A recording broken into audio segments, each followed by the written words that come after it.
Hello, today we're going to talk about belt-driven systems. This is an example of a belt-driven system where we have a motor on the left and a wheel with an adjuster on the right and a belt that connects the two of them. This works when we can change the distance between the wheel and the motor. Both the wheel and the motor should use bearings for the shafts because we want as little friction in the system as possible. And forces are parallel to the direction that the wheel is tensioned in this case. So as the wheel is pulled away from the motor, it's pulling on the motor, and that's where the forces are. As we tension that belt more and more, the force on the shafts and the bearings increase, and the bearings become harder to turn. So the motor has to work harder, and because there's always friction in every system, and there's always friction even in bearings, which are really good at turning under friction. We have friction on the shafts, friction in the motors, and as that force that's pulling these two motors apart and that tension increases, so does the friction. And when that friction increases, we're making heat.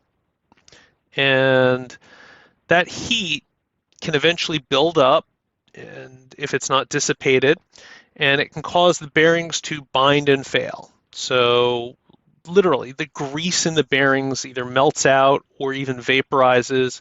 It becomes sticky, and then the friction increases when there's no grease, and the whole thing just basically explodes. So in a case like this, we really want the tension in the system to be just enough to prevent the belt from slipping. So we have efficient transfer of power from the motor to the wheel without the belt slipping and without it being so tight that we're burning up a lot of heat. So in this next slide, we have a slightly more complex system where we have two wheels being driven by the same motor. And we have to add a tensioner to adjust the tension in the system. And that's because otherwise our belt would be too loose, right? Without that tensioner in there, it might be too loose.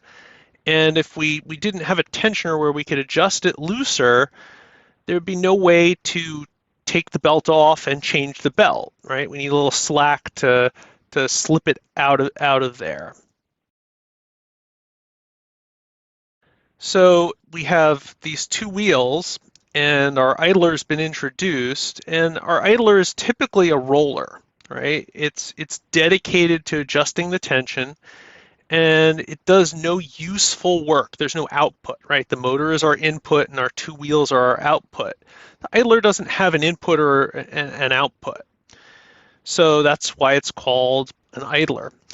And our motor wheel and our wheels probably have some teeth on them so that the belt doesn't slip. But our idler is usually what's called toothless. It doesn't matter if it slips, it needs to spin, but it doesn't care whether the belt slips by or not. All it needs to do is apply a force to take up the slack in that belt. Now, every component in the belt path needs to use bearings. Again, friction builds up quickly, and if we don't use bearings, that friction is going to melt things or break things. All our forces are going to be pointing perpendicular to the belt. So the motor is being pushed towards the center, towards the wheels. The first wheel is being pushed sort of downwards, and the second wheel is being pushed sort of back towards the motor. And as we increase that tension by pushing that idler up, every shaft and bearing, the forces on it increase. And so a small increase in tension results in a big increase in friction because every component is increased. So not only does that increase the running friction, so while the motor's running, the force it takes to move that belt, but static friction also increases. So if we tension that too much, the motor might not have enough force to start, and that would be bad.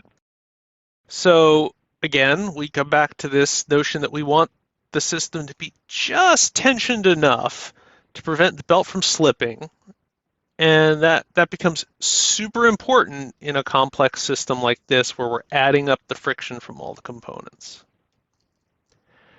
Here are my design tips and rules. Every component in the belt path should use bearings for the shafts. Can't say that enough. Everything needs to spin on bearings. Don't over tighten things. Just enough tension to prevent the belt from slipping is what we're going for.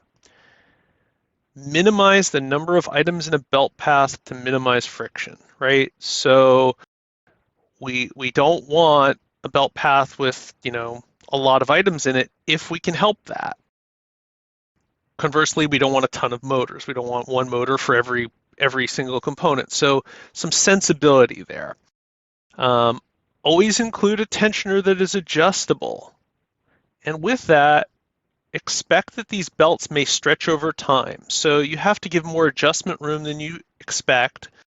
And that has to be enough that we can take the belt off, put the belt on. As the belt stretches over time, tension it a little more. Generally keep it in good health.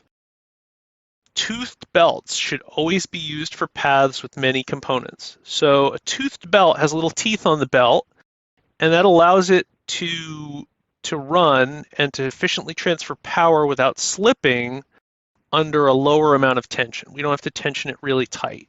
If you've ever used smooth rubber belts that have no teeth on it, you know that you have to tension it really tight to get those to transfer power without slipping.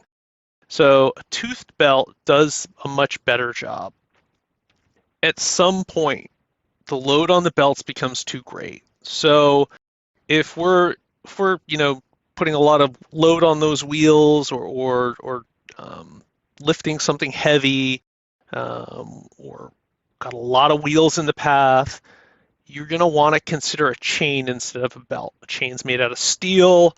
Chain will do a much better job with under a heavier load.